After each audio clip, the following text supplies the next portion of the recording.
What's good, my beautiful degenerates? Your boy's back with another deep dive that's gonna have y'all questioning everything you thought you knew about Blue Lock.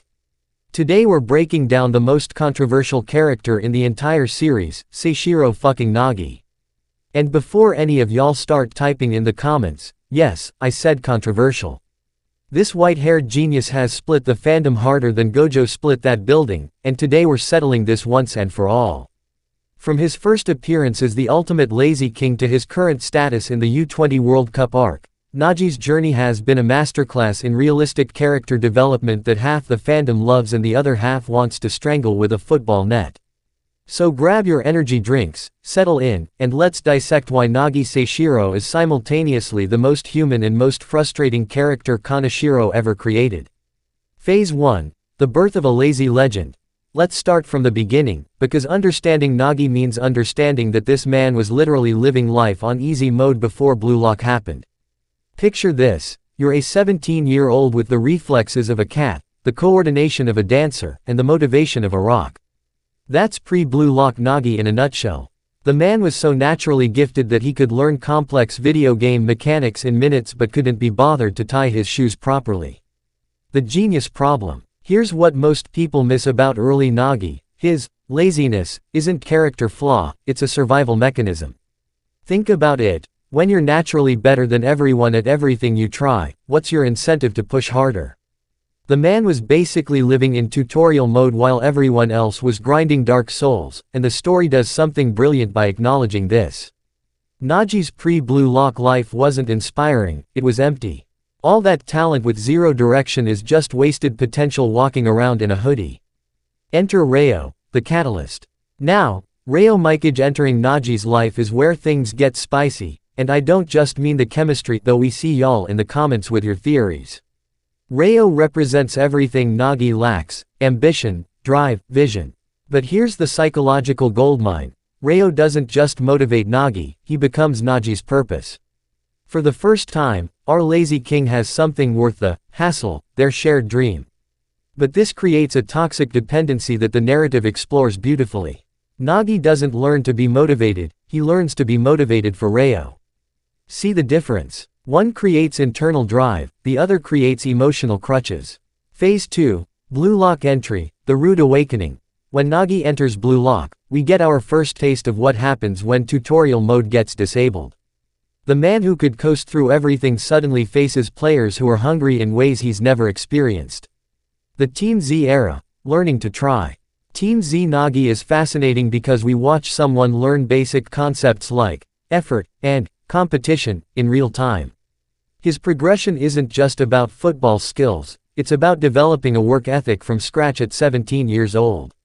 The beautiful thing about this phase is how Kaneshiro shows us that raw talent without hunger is actually a disadvantage at the highest level.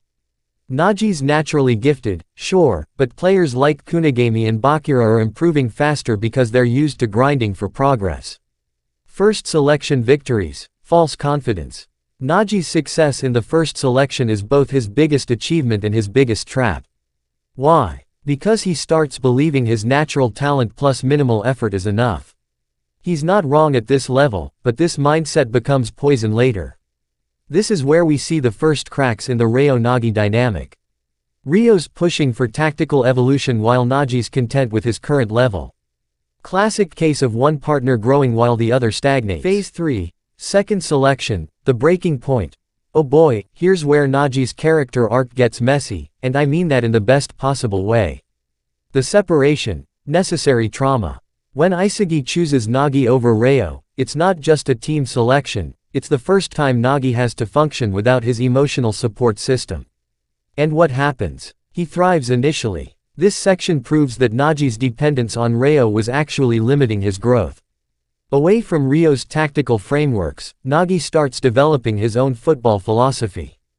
His improvisational style starts emerging because he can't rely on Rio's planning. The awakening, that wasn't. Here's where the fandom splits: Nagi's second selection performance. Some see it as his awakening, others see it as him finally showing his true potential. I say it's both and neither.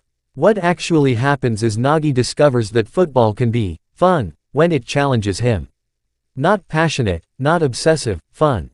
And that's actually more sustainable than the burning ego most Blue Lock players have. Reo reunion, regression or evolution. When Nagi reunites with Reo, half the fandom screamed, character regression. But let's be real, this is the most human moment in the entire series. How many of y'all have tried to change, succeeded temporarily, then fallen back into old patterns when familiar people returned?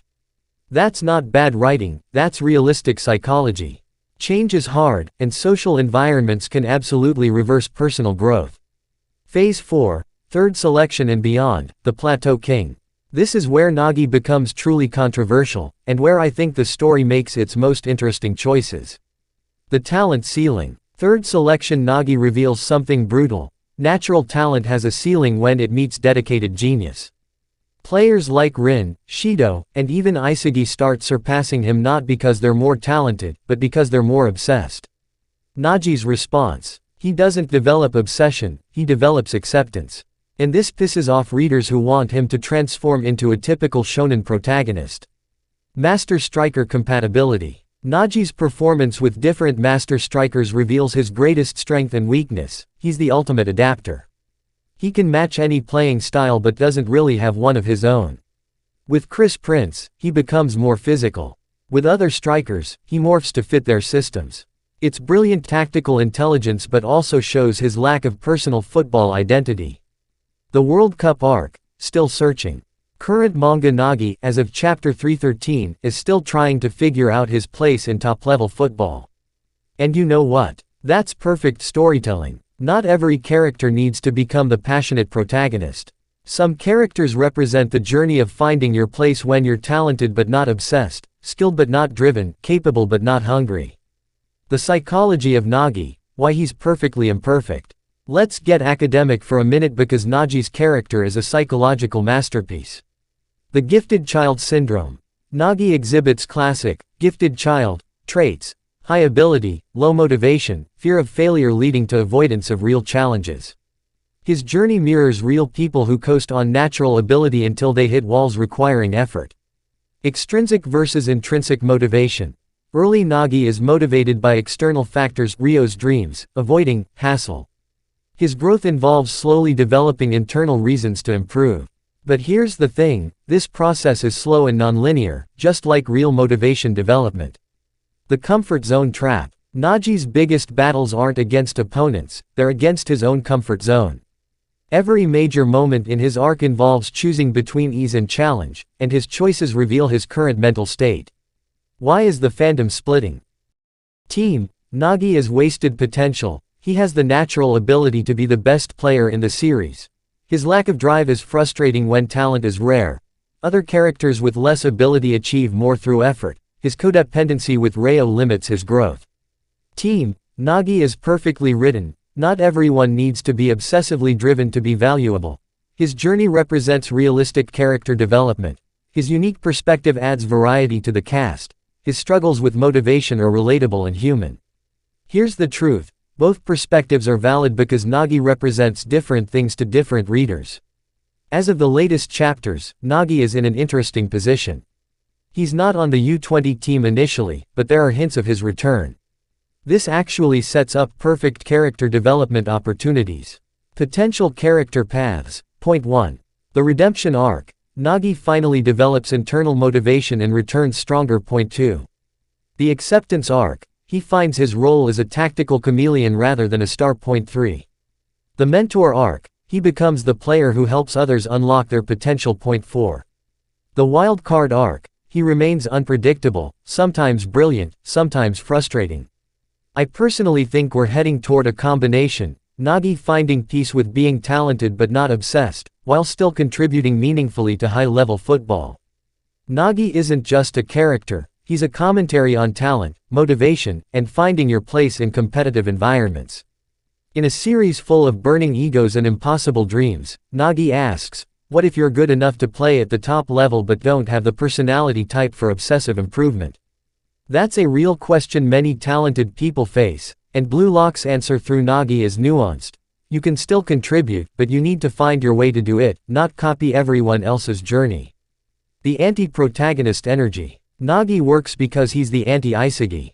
Where Isagi grows through logical analysis and burning determination, Nagi grows through acceptance and adaptation. Both paths are valid. This creates a beautiful contrast that shows there's no single, correct, way to pursue excellence. Some people are grinders, some are natural talents, some are tactical minds. Football needs all types. After 300 plus chapters, here's my take on Nagi Seishiro. He's not the character you want him to be, he's the character the story needs him to be. In a cast of ambitious monsters, Nagi represents the talented majority who are good enough to play but don't have that psychotic drive. His journey isn't about becoming passionate, it's about finding sustainable motivation and discovering how his type of talent contributes to team success. Is he frustrating? Absolutely. Is he realistic? 100%. Is he well written? Hell yes. Nagi's not wasted potential, he's different potential finding its own expression. As Blue Lock enters its final phases, I predict Nagi will find his role not as a star player, but as the ultimate team player, the one who makes everyone around him better by adapting perfectly to what the team needs. And honestly, that might be more valuable than another ego-driven striker. Drop your Nagi takes in the comments. Are you team, wasted potential, or team, perfect character? And don't just say which team, tell me why. Also, let me know which Blue Lock character you want me to analyze next. We've got plenty more psychological breakdowns coming. Remember to smash that like button if this analysis changed your perspective on our lazy king. Subscribe for more manga psychology content, and I'll catch y'all in the next deep dive. Peace out, and remember, sometimes the most interesting characters are the ones who don't follow the traditional hero's journey.